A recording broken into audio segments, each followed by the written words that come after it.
Hi, welcome to the channel. I'm Jay, and this is our 2 cents, where we talk everything boxing, and everybody's entitled to their own opinion. In today's video, we will be discussing my final breakdown and predictions for the Canelo Saul Alvarez and Jermell Lions only Charlo undisputed versus undisputed 168 matchup tonight. But before we do that, make sure you punch that like and subscribe button, and make sure you let me know and drop it below your 2 cents as we go through the video. So, tonight is the big fight between Canelo and Charlo, and a lot of people has been talking about it. It doesn't seem to be a big buzz for the fight, but there's a buzz for the fight, right? It's kind of weird because when PBC announced the fight, I mean, yeah, we wanted to see Charlo and Canelo fight, but that was when, Canelo was at 154. People were calling for that fight and people wanted to see that fight. So when it was announced, originally, everybody thought they were talking about Jermell, the big Charlo. And so people thought that for a while, and then it finally came out that it was Jermell Charlo, the quote unquote smaller twin, and Canelo. So the fight was presented to us as undisputed versus undisputed. Cool.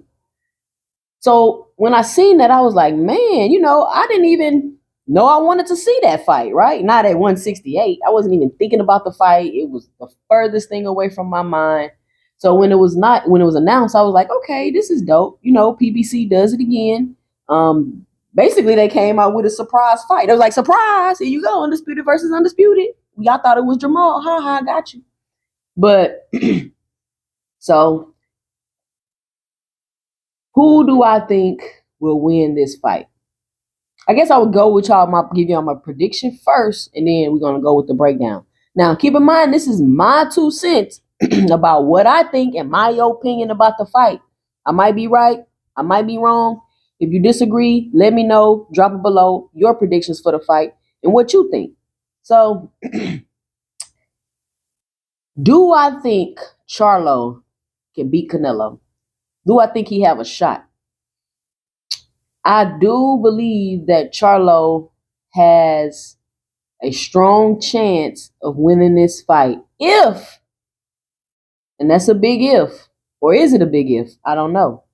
So we're going to go over the ifs. What does Charlo have to do in order to win this fight?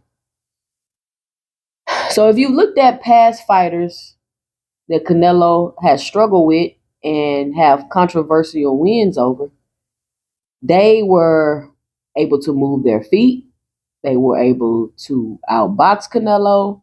They were able to go take Canelo into the later rounds. They were able to not get knocked out by Canelo, of course.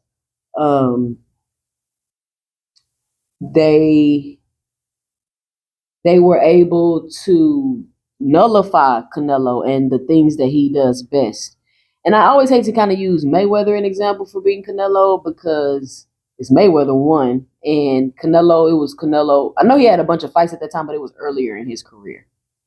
So with that being said, I think Charlo is going to have to come into the fight, and he's going to have to move. He's not going to be able to stand there and exchange with Canelo and get into no firefight like he did in that first Castano fight. He's going to have to stay off the ropes. He's basically going to have to keep Canelo at the end of his jab. He's going to have to get in, get out, and turn him. So he's going to have to use footwork. And he's going to have to be able to bring the fight to Canelo and set the pace. And it needs to be a fast pace. And Charlo, I believe, does have the athleticism to do that.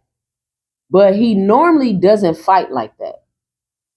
He usually fights behind the jab, coming in and letting his combos off. But he's going to have to fight a little differently than he normally fights in this fight because simple fact is Canelo. And you all know Canelo has good head movement. He's able to cut the ring off. He has power, so he got power, he got knockout power. So if he catch you, he can knock you out. He likes to go to the body, and I believe Charlo is kind of weak to the body.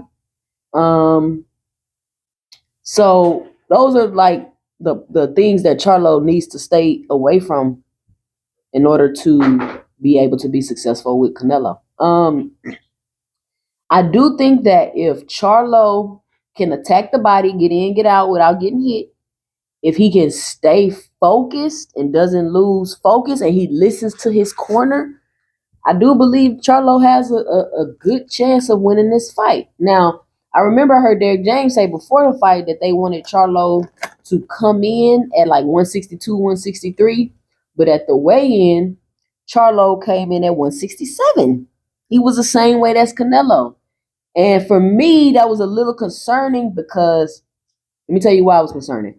Is Charlo going to be able to do all the things I just said, be able to move around, get in and out, spin them, get in and out without getting hit, have good defense with the extra weight?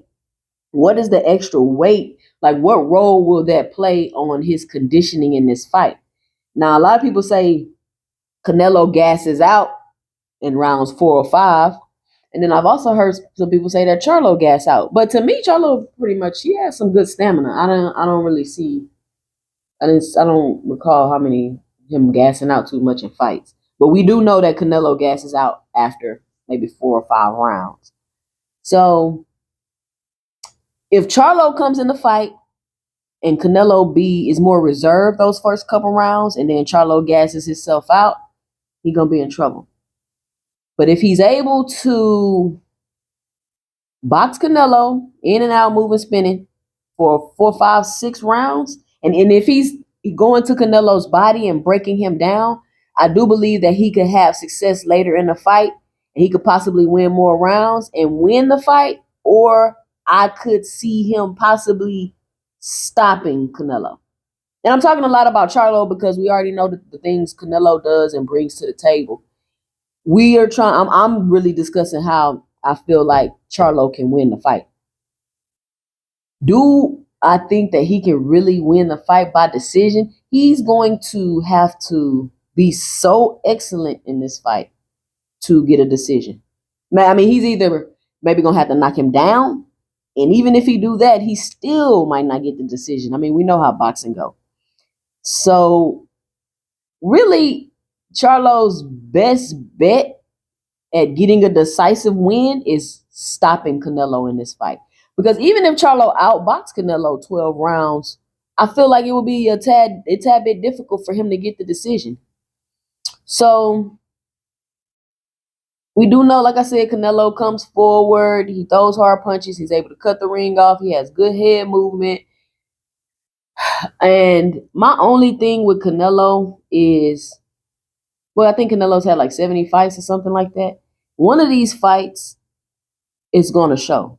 I mean, they say you age overnight in boxing.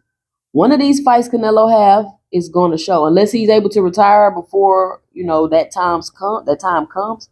But Canelo hasn't looked that great in his last couple of fights. So the question I ask myself is, not looking great in your last 2-3 fights, can you come in a big fight and just amp it up and step it up and overcome your last 2-3 performances that just haven't been great at all? And Canelo spoke about that. He's like, I know my last few performances haven't been great, and I think he was dealing with injuries and this and that. So he's saying he's 100% now.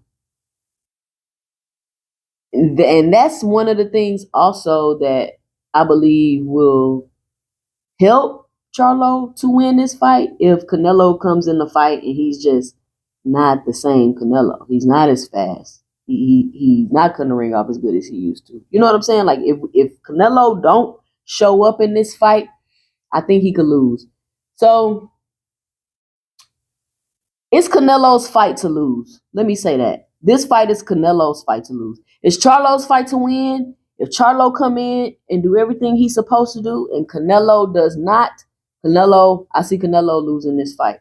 If Canelo don't come in looking good stamina, the good head movement, he come in there taking shots, getting hit, I see Charlo being able to pull it off if that's how Canelo comes into this fight. And if Charlo's not defensively responsible, I see Charlo getting knocked out. Because these aren't 154 pounders. He I've seen Charlo get hit, hurt, buzz maybe. I wouldn't say hurt. I think I've seen Charlo get buzzed. So, Canelo hits hard. He's not no 154 pounder. If he hits you, you might be out of there. I mean, I don't know how strong your chin is. It looks pretty decent at 154, but I don't know if your chin finna carry up to 168. And also, factors to consider is the layoff that Charlo's had. And I was thinking about the layoff. This is what I came to the conclusion with the layoff that may make you feel a little bit better about the layoff, or you may be like, nah, that's some BS. This dude still had the layoff. So Charlo usually fights once a year. And I believe the last time Charlo fought was in May. So if Charlo usually fights once a year and he would have fought in May and he didn't fight in May, he's fighting now in September. Technically, we could say it's a 4-month layoff instead of a 16-month layoff, right? What y'all think about that logic? Let me know down below what y'all think about that logic. So instead of him being on a 16-month layoff, he's on a 4-month layoff because he would have fought in May, but he skipped it, so now he's fighting in September. And then we also know he's coming off the hand injury, which boxers break their hand. That's a normal injury, and not a normal injury, but boxers break their hand and they heal. So hopefully his hand is healed completely. We did see him doing the rehab and the all access, and I don't know if they were showing that to be like he still got something going on, or if they were like, he's cool, just getting a little therapy on it. Like, is your hand still bothering you, Jermell? Does it still cause you any issues? Like, are you cool now? How long ago did Jermell break his hand? Like, you still doing physical therapy for it? Like, what is going on with your hand? And also concerning is the fact that he came in at 167. And I'm curious, like, did you not listen to Derek, Jermell? Why are you coming in at 167 when he said he wanted you to come in at 162, 163? See, a lot of times these people want to throw all this stuff on Derek James like he ain't one of the best trainers of the era. Like he don't know what he doing when it's the fighters not listening. He said he wanted him to come in at 162, 163. He came in at 167. And then people want to say, well, if you ain't make weight, it's your trainer fault. It's not. I heard him do an interview saying he didn't even have a nutritionist, so he letting his wife cook the food. And that's all fine and dandy, but this is the biggest fight of your life. Why you don't have a nutritionist? Jermell? Why wouldn't you have a nutritionist? Why do these boxers not have nutritionists? The most important, your body is the product. Your body is the product. You need to be doing everything you can to take care of the product. You need to be investing in that. Invest in a chef. Invest in a nutritionist. Y'all are making tens of millions of dollars. Do this. Have your body in the best shape ever.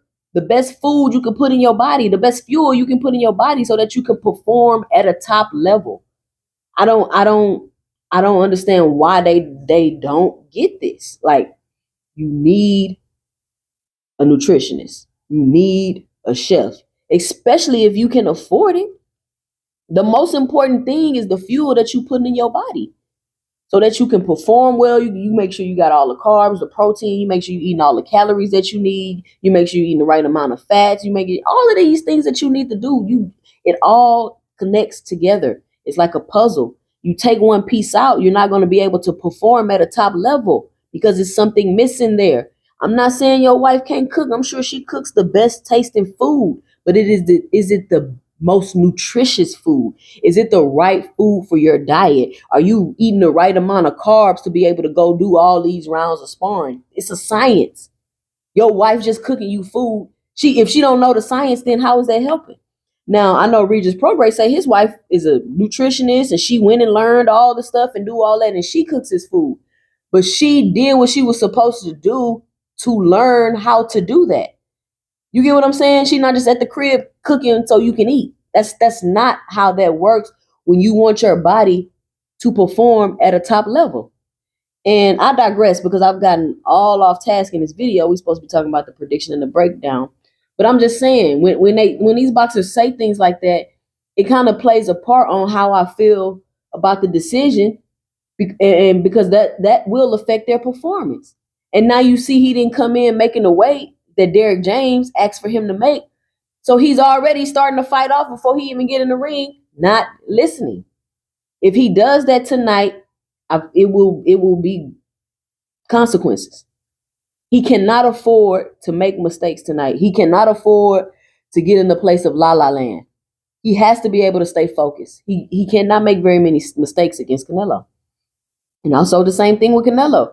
Canelo got to come in on the top of his game. He can't afford to be making mistakes against Charlo. Now, he can make a few more mistakes against Charlo than Charlo can make against him. But if Canelo has not been on top of his game, it's going to show tonight. It's going to show tonight. So this is an interesting fight.